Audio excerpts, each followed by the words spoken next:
Doutor Matheus, Opa, pode falar. quais são os focos da ausculta cardíaca? Ó, a ausculta cardíaca é o seguinte. Você tem que aprender no manequim. Você tem um esteto aí? Aqui, ó. Ah, beleza.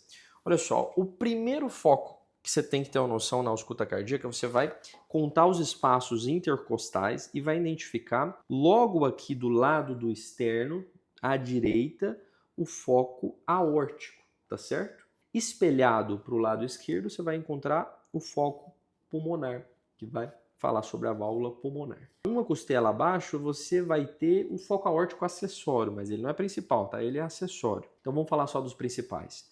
Aórtico, pulmonar, e aqui entre o quarto e o quinto espaço intercostal, também adjacente para external, você vai ter o foco tricúspide, que vai falar um pouquinho sobre a válvula tricúspide. Se você desce um espaço intercostal, bem aqui no ictus córdicos, e bem na linha hemiclavicular à esquerda, você vai ter o foco mitral. Então a gente tem 5 focos pulmonares, sendo 4 principais.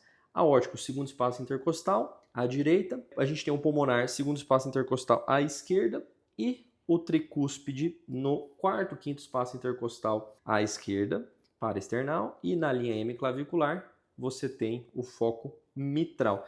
Tudo certo? Alguma dúvida? E se fosse uma mulher, assim, a mama maior, ela atrapalha? Pode atrapalhar, mas lembra, você pode pedir para a mulher elevar a mama dela, tá certo?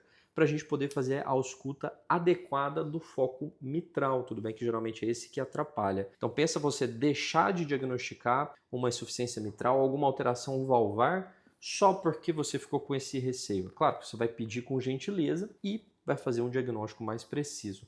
Lembra que dominar esse básico é o que faz você fazer um bom atendimento e transformar a sua ausculta em um instrumento de valor.